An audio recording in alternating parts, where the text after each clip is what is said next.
السلام عليكم ورحمة الله وبركاته. عاملين ايه؟ يا رب تكونوا بخير. سامحونا على المنظر اللي احنا طالعين بيه ده، بس كان لازم نطلع. طبعا مفيش حد في الدنيا النهاردة وفي مصر تحديدا ما يعرفش الموضوع او المشكلة اللي حصلت في فودافون وفي شركات الاتصالات، ومش عارف فودافون تحت اي بند بتطلب ان احنا نرجع لل 3G او للجيل الثالث. عموما معانا من المشكلة بتاعت الصبح دي، هو يوم يعني مليء بالمفاجآت سبحان الله. ولكن اللي تم دلوقتي إن الفيسبوك أو العائلة الخسيسة كلها تم إيقافها بالكامل، إلا الواتساب. ما هو الواتساب من ضمن العيلة الواطية. طيب اللي واقف انستجرام وفيسبوك وماسنجر والكلام ده كله، سواء كان تطبيقات أو على الويب سايت أو المنصات. طيب أنا ما كنتش طالع واكتفيت ببوست، والحمد لله كنت من أول الناس اللي تحط بوست في الموضوع ده قبل شركات عالمية كتير أصلا. وبشكر زوجتي على إن هي خلتني أكتشف الحاجة دي بدري، لأن هي كانت هي السبب، لأن كنا بنتكلم على الماسنجر. طيب المفروض أعمل إيه دلوقتي؟ واللي خلاني أطلع بشكل طارئ على الموضوع دوت، هو إن في ناس دلوقتي بتطلب 2000 جنيه إن أنت الحساب بتاعك اتهكر وأنا برجعهولك. فانا داخل عشان انبه الناس مفيش حاجه زي كده، ويا ريت ما نستجبش للموضوع ده تماما. اللي حصل دلوقتي ان في عطله اصابت داتابيز او اصاب قاعده البيانات الخاصه بفيسبوك او بميتا، ادت لطلوع ملايين المستخدمين، او يعني تقريبا كل المستخدمين تم خروجهم من التطبيقات والمنصات. دي حاجه ما تقلقناش احنا كاشخاص او كمستخدمين تماما. اهدى واقفل التطبيق واقفل موبايلك وشوف لك حاجة مفيدة تعملها، اذكر ربنا وقوم صلي، اعمل أي حاجة مفيدة تعملها. ما تستجيبش لأي بوستات وأي منصات تانية. في ناس ياما دلوقتي طالعين تيك توك، في ناس طالعين تويتر، ادفع مش عارف ايه، اعمل مش عارف ايه، وكله هري.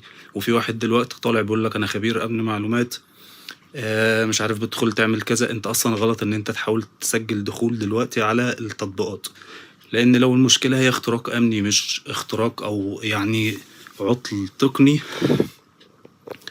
فغلط ان انت يعني. خلينا على سبيل المثال، انا ماسك حاجة ومش مركز معاك دلوقتي، فانت اما تحاول ان انت تسجل دخول دلوقتي او ترمي اليوزر نيم والباسورد، انت بتبقى يعني انت بتدي لي هدية كده. فارجو ان محدش يستجيب لاي حاجة من الفوضى او الاشاعات اللي بتطلع دي. اقفل التطبيقات، اهدى، مفيش اي حاجة بتحصل. انت مش مطلوب منك اي شيء تعمله غير ان انت تنتظر لما اعلان تاني من المنصة يطلع، او ان احنا خلاص البرامج اشتغلت تمام. وبس كده، وكان تنبيه على السريع. اشوفكم على خير. السلام عليكم ورحمة الله وبركاته.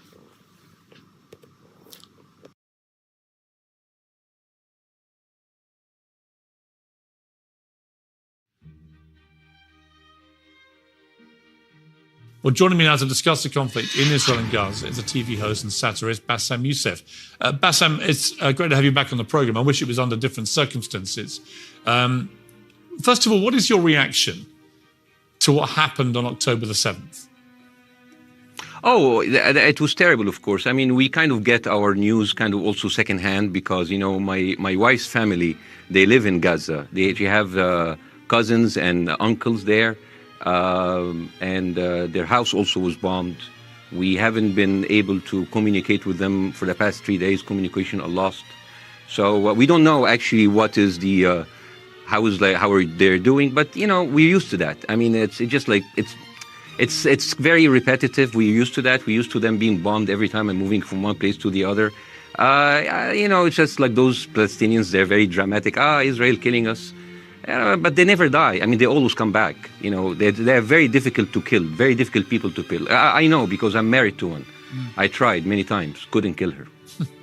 I mean, there's a dark humor there, and I understand why. Because no, it's not dark humor. I try to get to her every time, but she uses our kids as human shields. I can never take her out. Again, I understand the humor, but to be serious, Bassam, about this. Tonight, I will be serious. Now, I will be serious. I was watching your interview with Ben Shapiro, and I'll tell you one thing. Yeah. I think that Ben Shapiro is one of the smartest people who ever walked this earth. He's very, very smart. I follow him, and I believe everything he said. And when he came on your show, his solution was, and I quote, his solution was that the solution for this is for Israel to annex Gaza and to kill as many son of bitches as possible to make sure that this will never happen again. And anyone anyone who called for a ceasefire will be a terrorist sympathizer. So God forbid, I don't want to be labeled as a terrorist sympathizer. So I agree with Ben Shapiro. I think we should kill as many son of bitches as possible. Well, let me, so okay, far, but Bassem, let me... so far, 3,500 people were killed, including 5,000 son of bitches in the bombing of the Baptist hospital as we speak right now. 1/3 of those 3,500 were children. So my question to Ben Shapiro is, how many more son of bitches do we need to kill so Ben Shapiro is happy? Okay, because it changes Bassem, from let 1 me year. just stop you It there to changes say- from one. let me just- I'm sorry that. Please, I'm really at a disadvantage here. I'm looking at a camera. I don't see you. I can hear you on my And the ears. reason I'm interrupting so please is I give me think a you little might bit be. of a space. I think you're conflating different interviews with Ben Shapiro. He didn't use the phrase "sons of bitches" with me. Let me play to you what he actually said on my show. He did. Go back to your interview. No, he didn't. That was another interview. But let me play what he said to me here.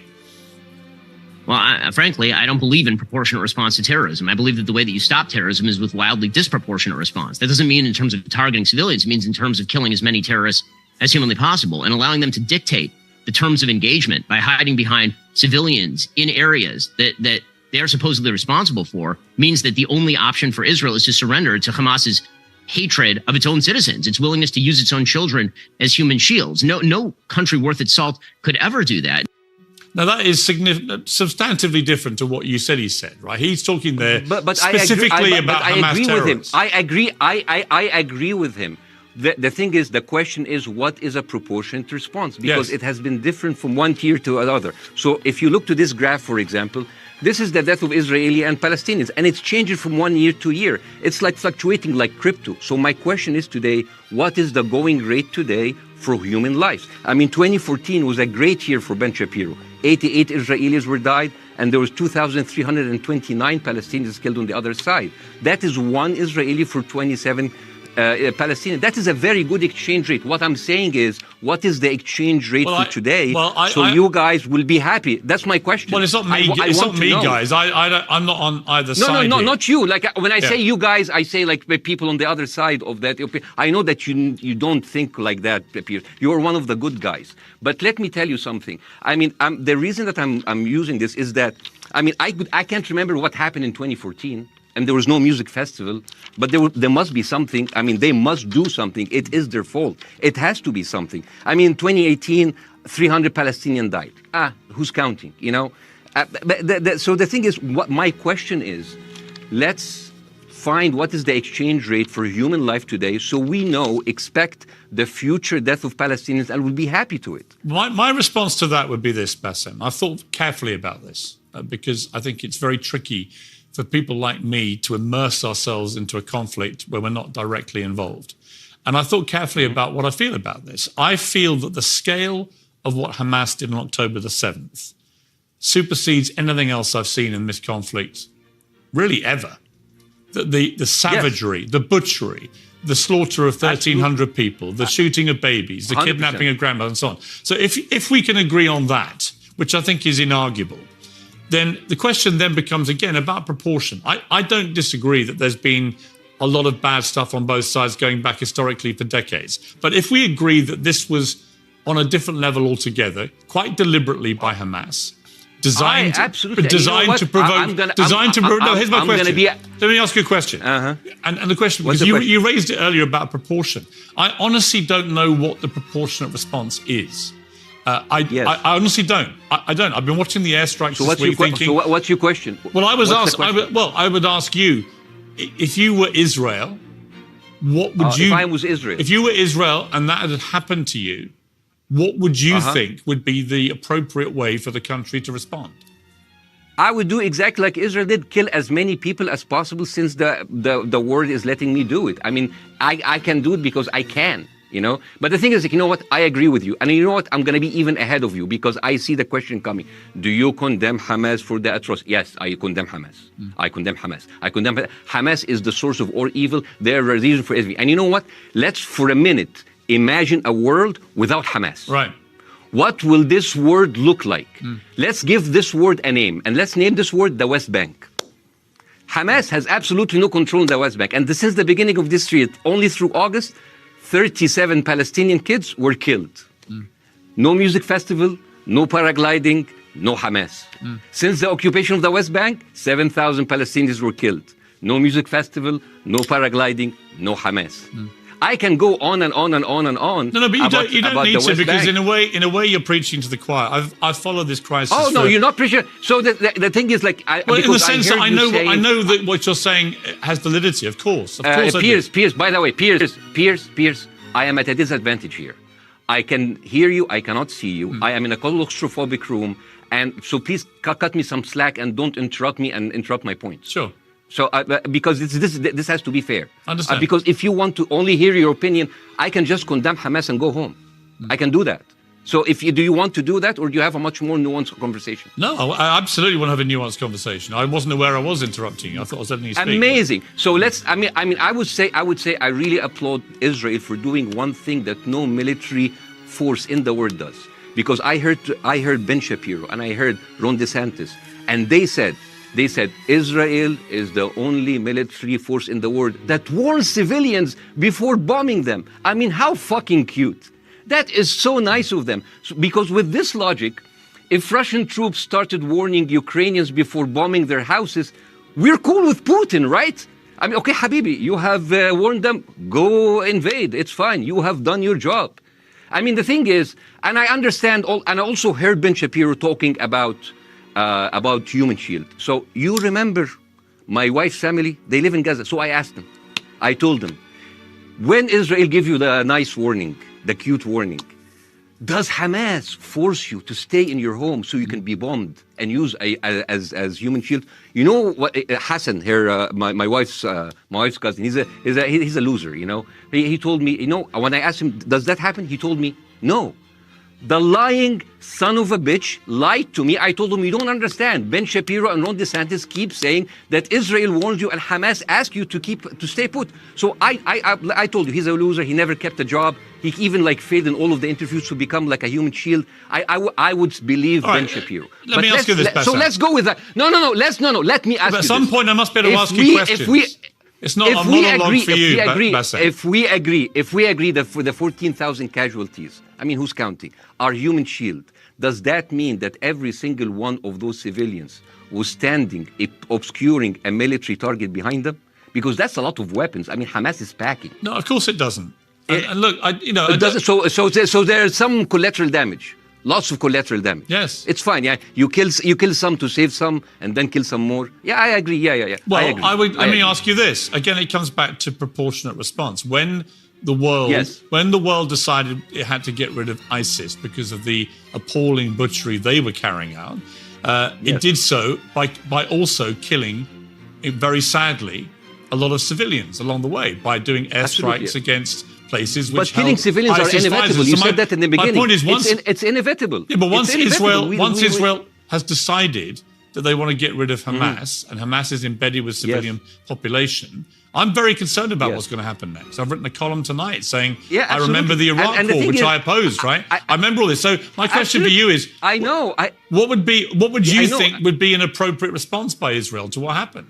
Well, these are years of disproportionate responses of Israel. Right. Did it solve the solution? Did it solve the problem? Did it work before, so it will work? What will be the surprise this time? What will be the twist that will make this work this time? What will be different this time? Seriously, I mean, this is only the last 15 years. I mean, because it's too many papers. I just got this. But how will this be different? And the thing is, I am so glad in the introduction that you mentioned the Iraq war. I applaud you, Piers, for saying that, because you were honest about it. You said that spreading lies like WMDs make people look at those people as less of humans, and they would accept the death of 1 million Iraqi, whether by sanctions or by invasion, right? You are a good man. This is amazing. And you know what is similar? Is when you spread the lies of 40 decapitated babies, although it was refuted. So what happens when people hear that, killing babies is horrible. But when you say decapitated 40 babies, you are planting a certain image with a certain trigger in people's mind. Who has said that? Who has said 40? Who has said that? You have said 40 decapitated. Who has said that? You have repeated. No, I haven't. What? I've never said that. You haven't said on your show 40 decapitated babies? Never. Ben Shapiro didn't say it. No. Ron DeSantis didn't say it. Nobody has said. Okay, No, they nobody haven't. said it. No. Oh, okay. Maybe I am wrong. Decapitated. Here's You're the wrong. thing. I've never said the that. thing. What happened? No, you're wrong. But the thing is, when Iraq. But the thing is, the same thing is happening in Iraq. Ben Shapiro, 2017. Israel likes to build things, and Arabs, not Palestine, not Hamas, Arabs like to bomb crap and live in open sewage. Yeah, I thought that was very ill-advised. The Israeli defense minister, he said, those are human animals into a gas chamber, but a rat, kill 10, kill 1,000, 3,500. They are son of a bitch. They are human animals who live in open sewage and decapitate babies. And because of that propaganda, Mr. Morgan, that guy in Illinois, the 71 years old guy, he killed, stabbing the 6-year-old Palestinian kid in Illinois 26 times. And he used to play with him. They used to be friends. But he went in, marching into their apartment, stabbing his mother and killing him, shouting, all Muslims could die. Yeah. It took you 80 years to change one word from Jewish to Muslim. And then you transferred your guilt to us and took away our land. Bassem, let me ask you a question. That deal sucks, man. Let me ask you a question. How do we get from where we are now to peace? Well, first of all, you need to change the perception. Nikki Haley, the American presidential candidate, said, we are in Israel in this because it's a fight between good and evil. Now, if you already decided someone is good, he can do no evil. And if you decide that someone is evil, it's good to kill them. Killing them is good.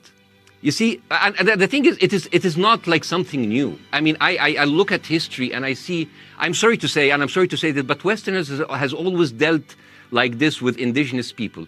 You first treated them like savages, Native American, First Nation, Aboriginal. They're savages. Kill all the savages. And then when they're almost extinct, you start feeling sorry for them, like animals. So maybe the solution is that we kill as many Palestinians as possible so the few of them that remains do not bother you. And maybe Netanyahu, when he lives for another 100 years, he'll become a tree hugger. Let me just challenge you on this. And he will campaign for preserving the free You keep talking about Westerners like me. Okay, so let me return the favor, okay? Hamas is dedicated to the complete eradication of Jewish people. I am not the spokesman for Hamas. I'm not saying you are. Why do you get... I'm not saying you are. I'm not their spokesman. You're talking to me. I fucking hate them. Bassem, fuck Hamas. Hamas. No, are you happy? You're missing my point. You're talking in a generalized way about people in the West who always talk about Arabs as savages. I don't. No. I'm talking about America. I actually led the campaign. I led the media campaign in this listen, country against the Iraq War. Okay, so I don't see people in the Middle East as savages. You are one of the good ones. But what I would say is, I'm talking about you. You're great. No, it's not about me being amazing. great. We love you. It's about the way Hamas behaved on October the 7th was like savages, like a pack of savages. It was the worst atrocity against Jewish people since the Holocaust. There has to be, of course, a response. They should be eradicated. My question for you is, notwithstanding the history, Bassem, what is the proportionate response? But I don't know. But there's no Hamas in the West Bank, and they're still dying there. So what's your excuse? I don't have any excuse. Okay, what's your explanation? Sorry, my earpiece went down. Listen, I don't make any pretense that this hasn't been a massive problem between Palestine and Israel going back to the mid-40s. We all know this, right? Piers, listen. I'm not saying that you're making excuse, but if you are adopting a certain point of view, you have to at least defend it. I'm telling you, there is no Hamas in the West Bank. What is the excuse? Not your excuse. What is the excuse to kill those people? Well, listen, this question of proportionality is one that... No, answer my question! I've been answering your question, you answer mine. It's actually not my job to answer your questions.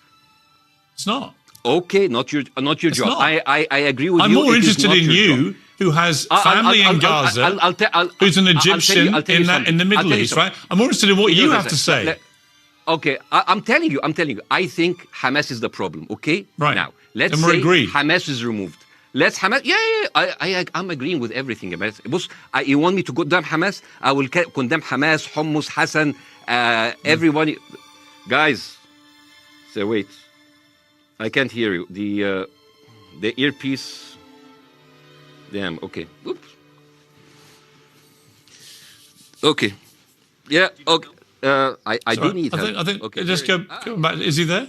You go back. You go back. Can you go hear back. me? Okay. Go. Thank you, guys. Can you hear Bassam? Yeah. Now I can hear. Okay. So here's the thing. Can you hear? Okay. Yeah. So Ezznology. Let's say, for example, Hamas ceased to exist. Okay. Do you hear me? Yes. Yeah. Hamas ceased to exist today. Now, right now, in Palestine, in West Bank and Gaza, 20% of Palestinians go through Israeli prison system, whether imprisonment, whether interrogation, whether torture.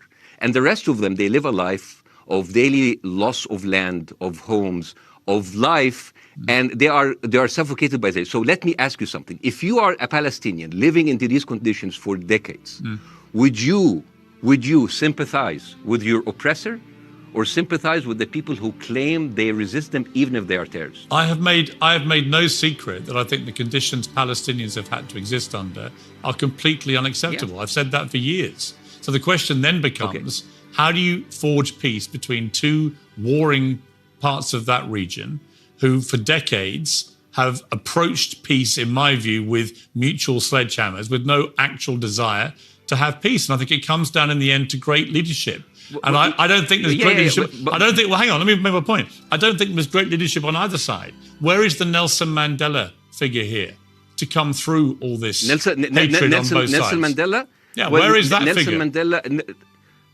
Nelson Mandela actually have criticized Israel for being a horrible state. All of the South African activists have actually called Israel. My point is yes. about how he responded to a country that was so divided. Is a template for how you get to peace, isn't it? I haven't met Nelson Mandela, so I wouldn't know. But like there's a point. There's a very important point here. You know, I want to understand what is the logic of Israel carpet bombing Gaza. I mean, if there's a logic, if this will make Israel safe, I want to hear the logic. So if they continue bombing, what are they hoping to achieve? Well, I think we know what their stated aim is. Their stated aim is to eradicate and wipe out Hamas. They believe Hamas are living predominantly in northern Gaza. They also are aware they're living amongst civilians. So it's an incredibly difficult thing. As I said in my monologue, it is very, very difficult to see how they do this without massive collateral damage. So if I can understand this correctly, basically Israel is doing this to pressure the Palestinian community in Gaza to turn against Hamas. Is that right? I'm sure that's part of it, yes. That's part of it. So this is exactly what terrorist organizations do, because terrorist organizations will have no chance beating a whole nation in battle. So they terrorize and they kill the civilians in order to spread fear and terror so they can turn against their government to change their policy or to resign. You have just compared Israel with ISIS. No, I haven't. I don't see any comparison between It's going to be the headlines tomorrow. Piers Morgan, Israel is ISIS. Only amongst people who weren't listening. The comparison, which is more apposite, is ISIS and Hamas. They are both nihilistic terror groups intent on killing as many Jewish people and others as they can possibly kill. And you can't get peace with people like that. Absolutely. You know what? I'm going to do something that nobody done on your television. You know what I'm going to do on your episode? I'm going to pretend that I'm an Israeli citizen. I'm going to put myself in the place of an Israeli settler in the kibbutz. And I want to speak to my Prime Minister, Benjamin Netanyahu. Mr. Benjamin Netanyahu, I have voted for you because you have promised us peace and prosperity and security. On the 7th of October, those son of bitches Hamas, they went into the fence that is regularly heavily guarded. Usually if there's like a dove that comes close to it, it will be shot. Those people went in and they went for 6 hours before IDF forces was deployed, killing guys, and went in. I want to ask you, Mr. Prime Minister, after you have fractured the Israeli community and you have fucked our courts, our Supreme Courts, what